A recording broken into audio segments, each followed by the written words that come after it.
Continuation of page 3. How do we periodize?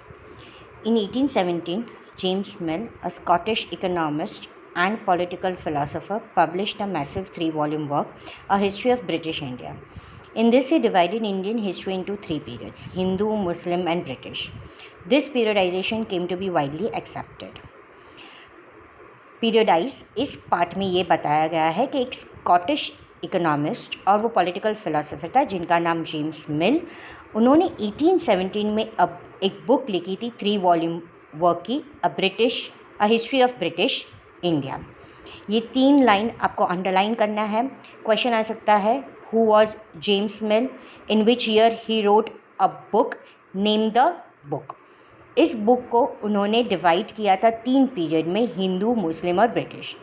Hindu यानी कि जब यहाँ पे राजपूत हिंदू रूल कर रहे थे, मुस्लिम सुल्तान और मुग़ल रूल कर रहे थे, और ब्रिटिश यानी जब यहाँ पे ब्रिटिश रूल कर रहे थे। इस बुक में उन्होंने जो पीरियडाइजेशन डिवाइड किया था वो वाइडली उस वक्त एक्सेप्टेड था। Why do we try and divide history into different period? We do so in an attempt to capture the characteristic of a time, its central features as they appear to us. So the terms through which we periodize, that is, decide the difference between periods, become important. They reflect our ideas about the past. They show how we see the significance of the change from one period to the next. अब कोई भी history को यहाँ पे James मिल ने जैसे history of British India उनकी book में डिवाइड किया है, तो हिस्ट्री को ऐसे 3 पार्ट में डिवाइड करने की क्यों ज़रूरत है?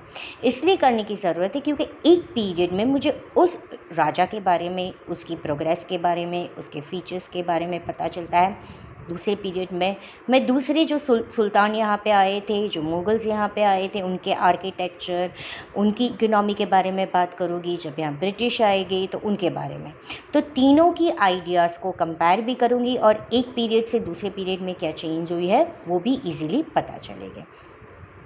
मिल thought that all Asian societies were at lower level of civilization than Europe. ये लाइन को भी अंडरलाइन करना क्योंकि ये फिलिंग द ब्लैंक्स में आ सकता है। वो ऐसा मानते थे कि सारे एंशियंट सोसाइटीज़ लेस सिविलाइज थे दूसरे यूरोपियन सोसाइटी से। According to his telling of history, before the British came to India, Hindu and Muslim ruled the country. British के आने के पहले यहाँ पे हिंदू और मुस्लिम रूल करते थे। वो उनके रिलीजियस फॉलो करते थे, उनके कास्ट टैबूज़ फॉलो करते थे और उनकी ही सुपरस्टिशियस प्रैक्टिस डोमिनेट होती थी। इसी पेज में राइट हैंड साइड पे देखो, मैंने पेंसिल से ऐसे टिक किया है, आप भी टिक कर लो। ये भी ऑब्जेक्टिव में आ सकता है। पिक्चर आइडेंटिफिकेशन भी आ सकता है। वॉरेन हेस्टिंग वो फर्स्ट गवर्नर जनरल थे और वो कौन से साल में थे उसके बारे में भी बताया है।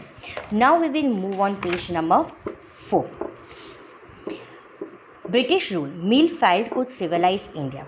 To do this, it was necessary to introduce European manners, arts, institution, laws in India.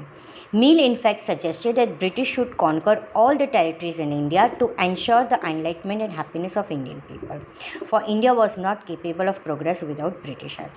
उन्होंने मिल ने उनकी बुक में ये मेंशन किया था कि अगर हमें इंडियन को सिविलाइज करना है तो बहुत ज़रूरी थे कि हम यूरोपियंस मैनर्स या उनकी स्टडीज़, उनके इंस्टीट्यूशन, उनके लॉज इंडिया में इंट्रोड्यूस करें।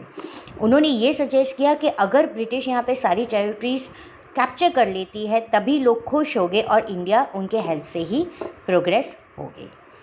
In this idea of history, British rule represented all the forces of progress and civilization. The period before British rule was one of darkness. उनकी book में सभी चीज़ British rule के बारे में बताया है कि वो प्रोग्रेस थे, वो सिविलाइज थे, और ब्रिटिश रूल के पहले का जो पीरियड था वो डार्कनेस में था। तो ये कंसेप्शन आज हम एक्सेप्ट नहीं कर सकते हैं। इस पेज के 3rd पैराग्राफ में, in any case can we refer to any period as history, नहीं, ये गलत होगा अगर मैं किसी भी पीरियड को रिलीजन के हिसाब से डिवाइड करूँ, हिंदू और मुस्लिम। हम किसी को भी उसके एज या उनके रिलीजन, रूलर को नहीं डिवाइड कर सकते हैं। Moving to the last paragraph, moving away from British classification, historians have usually divided Indian histories into ancient, medieval and modern. अगर मैं ब्रिटिश के क्लासिफिकेशन से हट के अगर दूसरे हिस्टोरियंस ने जो डिवाइड किया उनके बारे में बात करूं तो इंडियन हिस्ट्रीज़ में एंशिएंट, मेडिवल और मॉडर्न में डिवाइड किया। ये डिविजन्स में भी खुद के उसके प्रॉब्लम थे। उसको पीरियडाइजेशन किया था कि हमने वेस्ट से उसको लिया गया था, एसोसिएट किया गया था हमने मॉडर्निटी से, यानी कि जब साइंस इंट्रोड्यूस हुआ, डेमोक्रेसी आई, लिबर्टी आई और इक्वालिटी आई।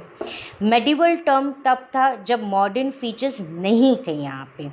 तो अलग अलग तरीके से हमने हिस्ट्री को डिवाइड किया। यूजुअली हम यही फॉलो करते हैं, एंशियंट, मिडिवल एंड मॉडर्न, जो हम लास्ट 7th में भी पढ़े थे। British rule, people did not have equality, freedom और liberty, nor was the period one of economic growth and progress. जब मैं ब्रिटिश रूल की बात करती हूँ, यानी जब मॉडर्न पीरियड की बात करूँ, तो एक और चीज़ भी यहाँ पे मेंशन की गई है हमारे इंडियन हिस्ट्री में कि हमें इक्वालिटी नहीं थी, फ्रीडम नहीं थी, लिबर्टी नहीं थी। और हिस्टोरियन ने इस पीरियड को दूसरा भी नाम दिया गया है, कॉलोनियल रूल। जब मैं कॉलोनियल रूल बोलती हूँ यानी ब्रिटिश रूल बोलती